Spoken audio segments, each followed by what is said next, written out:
লাগে না? কত সর্বোচ্চ কত টাকার শাড়ি আছে এখানে? 3 লাখ। মানে এই ফ্যাক্টরিতে তৈরি হয়, এই বিসিকে তৈরি হয়। জামদানি শাড়ি, যেটি প্রতিটি নারীর কাছে একটি বিশেষ কিছু।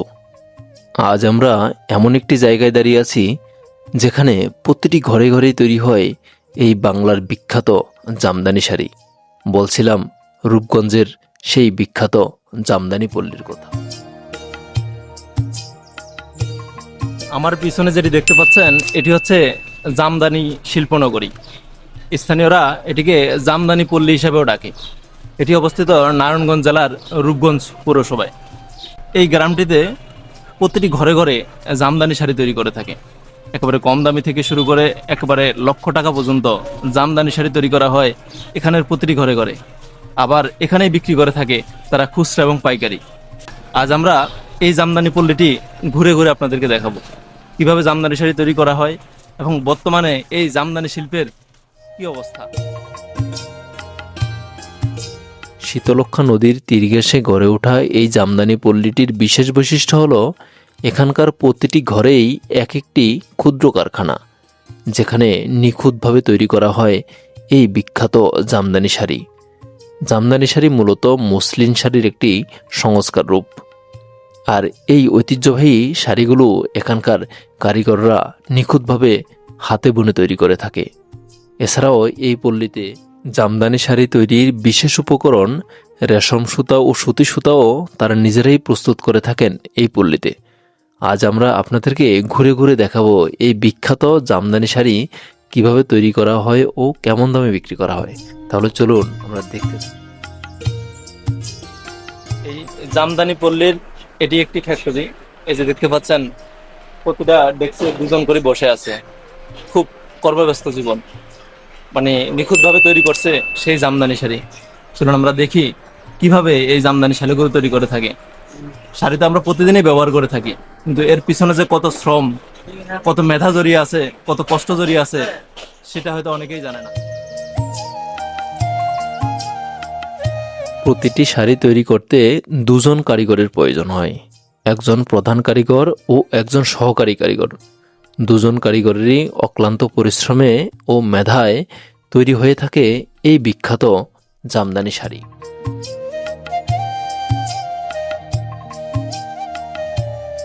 এক একটি কারখানায় 10 থেকে 20 জন কারিগর এভাবেই নিরলস পরিশ্রম করে তৈরি করে থাকেন এই বিখ্যাত জামদানি শাড়ি।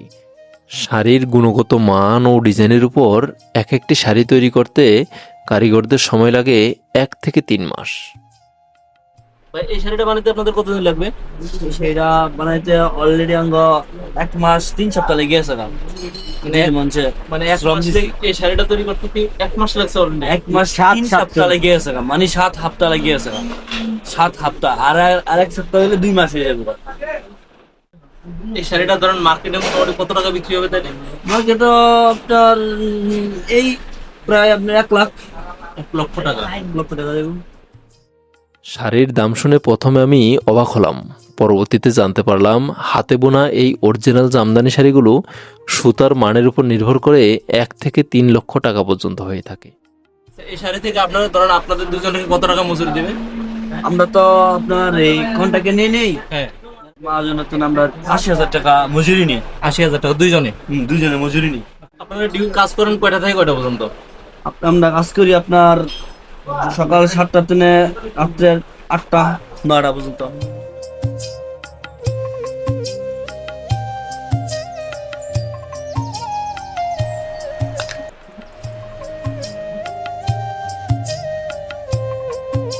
সারাদিন অক্লান্ত পরিশ্রম করে এভাবেই নিখুঁত রেশম সুতার মাধ্যমে ফুটিয়ে তোলেন তাদের এই নিখুঁত শিল্পকর্ম, যা আমাদের ভালো লাগতে বাধ্য করে।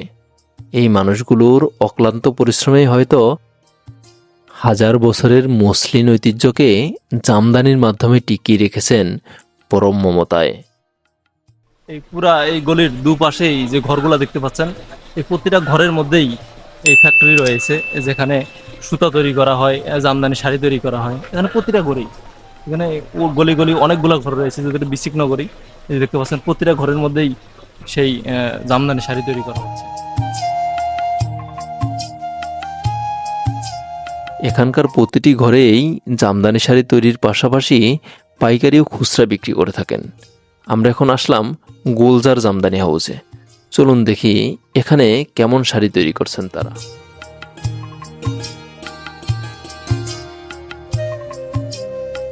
প্রতিটি শাড়ির থাকে আলাদা আলাদা ডিজাইন ও আলাদা আলাদা ক্যাটালগ, যা কারিগরদের সামনেই ঝুলিয়ে রাখা হয়, যা দেখে দেখে তারা নিখুঁতভাবে এই রেশম সুতার মাধ্যমে ফুটিয়ে তোলেন এই জামদানি শাড়ির গায়ে। এটা আসলে এখন যে কাজটা করতেছেন এটা কি কাজ করতেছেন? কোন অংশে কাজ হইতেছে এই যে অংশটা এটা। মানে এটা শাড়ির আসল নাকি এটা? না এটা জমি। আর এটা লাগা পাইপটা। এটা পায়। আর এই যে এই নিচের অংশ যেটা হ্যাঁ। এটা লাগা আসলির মতো হই। আচ্ছা, মাঝখানের অংশ হচ্ছে এটা এখন যেটা করতেছেন। নিচের অংশ লাগা। এটা যে জামদানি না ভাই? এটি অরিজিনাল জামদানি। এই শাড়িটা তৈরি করতে কতদিন লাগবে আপনাদের? 6 থেকে 7 সপ্তাহ। 6 থেকে 7 দেড় মাস 2 মাস। দেড় 2 মাস লাগবে। মানে 1.5 মাসের তো 2 মাসের ভিতরে কি যায়। এই শাড়িগুলোর দাম কিরকম ভাই? আমার দাম 65,000 টাকা। আর মালিক নিয়ে কত দুজন মিলে নাকি একজন পিছু? আপনি আছেন কারিগর আর ভাই কি? হেলবার কি? ভাই হেল্পার। তারপর তো উনি তো কাজ করতেছে। উনি হ্যাঁ কাজ করে হ্যাঁ তো। বেশিরভাগ অংশ আপনিই করেন না? হ্যাঁ, মানে সবকিছু আনবো মাত্র যেমন সমস্ত দিন এই যে এটা ফাওদা পরিশ্রম আছে, এই যে ফাওদা কিন্তু এটা যাতায়াত ধরে রাখলে জাপটাও ওগুলো আপনি করতেছেন পাই দিয়ে। আবার এই যে এটা সাফ আরও কষ্ট। এই জামদানির ঐতিহ্যকে টিকিয়ে রাখার জন্য প্রয়োজন নতুন নতুন কারিগর, তাই পুরাতনরাই তৈরি করছেন নতুনদেরকে। ভাই তুমি কার কাছ থেকে শিখছো? তোমার তো এখনো বয়স অনেক কম, তুমি পারো ভালোভাবে বানাইতে?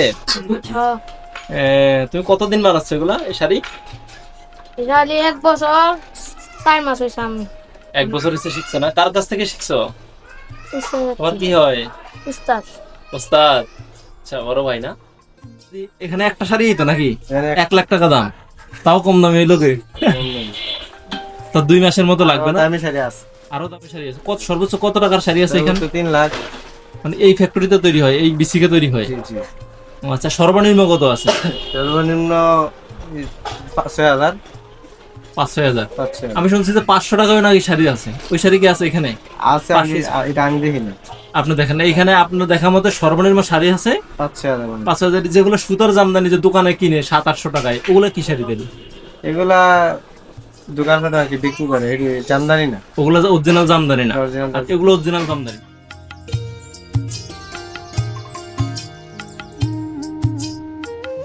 মূলত দোকানে যেসব শাড়ি 1000-1200 টাকায় বিক্রি হয়, এগুলো হচ্ছে কলের শাড়ি, অর্থাৎ এই শাড়িগুলো মেশিনে তৈরি করা হয়।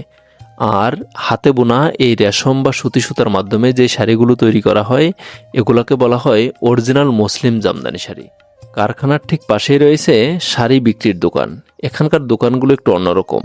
এখানে কিন্তু শাড়ি সামনে রাখা হয় না, শাড়িগুলো আলমারিতে এভাবেই রাখা হয়।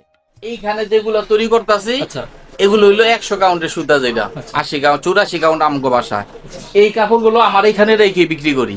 আচ্ছা, আর এগুলা আমগো অন্য হানো কারখানা আছে, ওইখানে বানানো, ওইখান থেকে এখানে আসে। এগুলো কি শাড়ি? এগুলো জামদানি শাড়ি, অরিজিনাল জামদানি শাড়ি। এগুলোর প্রাইস কিরকম? এগুলোর প্রাইস হলো 5.5 থেকে 7.5 পর্যন্ত, 8 পর্যন্ত। ওই যেগুলো তৈরি করে ওগুলো তো জামদানি। হ্যাঁ, ওগুলো জামদানি। ওগুলোর দাম কি একটু বেশি? ওগুলোর দাম হইলো আপনার নিম্ন প্রাইস, যেগুলা কাজ করতেছে নিম্ন প্রাইস 70 থেকে 1 লাখের উপরে এক একটা শাড়ি। আচ্ছা আচ্ছা।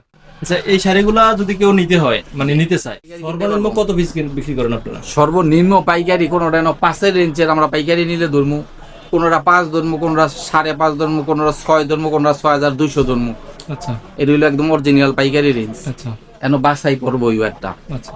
এন 5 ইঞ্চিও যাইবো, 5.5ও যাইবো, 6ও যাইবো, 6.5 কাছাকাছি যাইবো রেঞ্জ পাইকারি। মোটামুটি সর্বনিম্ন কত পিস আপনারা বিক্রি করেন এখান থেকে? আমার 1 পিস নিলে কি আমি আর তো পাইকারি দিতাম না, না। ওইখান থেকে 500 টাকা অ্যাড করে এলাম সাথে। একটু হালকা একটু বেশি রাখবেন। হ্যাঁ, হালকা একটু বেশি।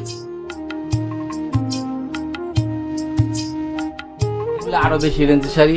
এগুলো হইলো সর্বনিম্ন প্রাইস 12 থেকে 25,000 টাকা রেঞ্জের এখানে। এগুলো হচ্ছে 12 থেকে 25,000। জি। মূলত শাড়ির দাম নির্ভর করে সুতার উপরে। যে শাড়ির সুতা যত চিকন, সেই শাড়ির দাম তত বেশি, অর্থাৎ সেই শাড়ি তৈরি করতে অনেক বেশি সময় লাগে, তাই সেই শাড়ির দামও অনেক বেশি হয়ে যায়। নর্মালি সব ধরনের শাড়ি তৈরি করা হয়। আপনার যে ফ্যাক্টরিতে যে শাড়িগুলো দেখলাম এগুলোর সর্বনিম্ন প্রাইস 70 থেকে 80 হাজার টাকা, আর আলমারিতে যে শাড়িগুলো দেখলাম এগুলো একটু কম প্রাইসের, 5 থেকে শুরু করে 20-25 পর্যন্ত মনে হয় নাকি এরকম। তো এখানে একদম প্রিমিয়াম কোয়ালিটি থেকে সব ধরনের শাড়ি পাওয়া যায়। বিশেষ করে যারা বিয়ের শাড়ি বা বিয়ের শাড়িগুলো তৈরি করে বা কিনে, দোকান থেকে না কিনে আমার মনে হয় এইসব জায়গা থেকে কিনলে ভালো একটা প্রাইসে শাড়িগুলো কেনা যায় নাকি। কারণ বেশিরভাগ এই দামি শাড়িগুলা অনুষ্ঠান ছাড়া কেউ ব্যবহার করে না বা কেউ গিফটের কাজে হয়তো ব্যবহার করে।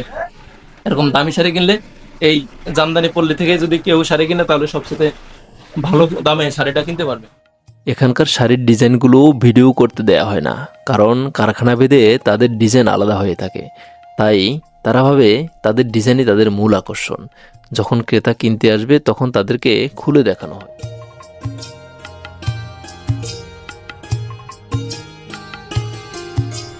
আমরা এখন চলে আসলাম আরেকটি কারখানাতে, যেখানে জামদানি শাড়ি তৈরির মূল উপাদান রেশম সুতা, অর্থাৎ যে সুতাগুলো উই পোকা থেকে তৈরি করা হয়, এই সুতা এই শাড়ি তৈরির জন্য প্রসেস করে থাকে এই কারখানাতে।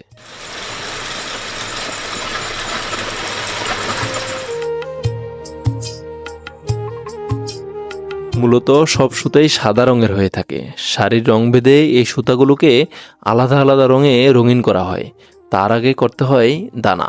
এই দানাগুলোকে রঙিন করা হয়ে থাকে। এটা দিয়ে আর কি টানার একটা মাপ নেওয়া হয় যে কয়টা শাড়ি হবে এখান থেকে। ঘুরানো যায়? হ্যাঁ, ঘুরাবো নাকি? না না না না না ও সুতা আছে না? ও আচ্ছা, ওই যে সুতা আছে, সরি ভাই, ও এই যে সুতা লাগানো।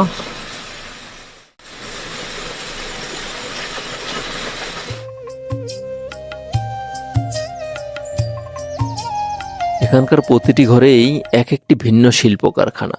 এই যে এখানে আরেকটি কারখানা, যেখানে সুতি সুতাকে প্রসেস করছে কালার করার জন্য।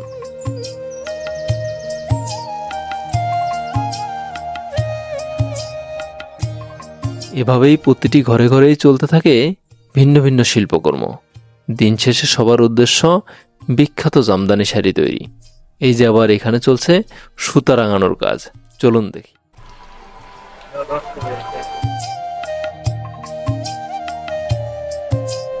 এটা হচ্ছে রেশম সুতা, এগুলো কালার করে, মানে সব নরমালি সব সুতাগুলো সাদা থাকে, পরে কালার করে নেওয়া হয় সুবিধা মতো। এখানকার এক একজন কারিগর যেন এক এক বিষয়ে বিশেষজ্ঞ। তারা মুহূর্তের মধ্যে তৈরি করে ফেলে এক এক রঙের সুতা, যা দেখে অবাক করার মতো। এখানে এক ভাই আসছেন পিঙ্ক কালারের সুতা তৈরি করতে। চলুন দেখি কিভাবে তৈরি করা হয় এই পিঙ্ক কালার।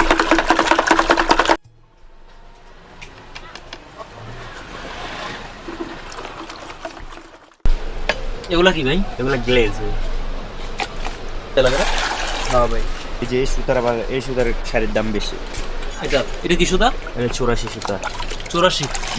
দাম 84। মুহূর্তের মধ্যেই সাদা সুতা তৈরি হয়ে গেল পিঙ্ক কালার সুতা। পরবর্তীতে সুতাগুলোকে এভাবেই রোদে শুকিয়ে প্রস্তুত করা হয় শাড়ি তৈরির জন্য।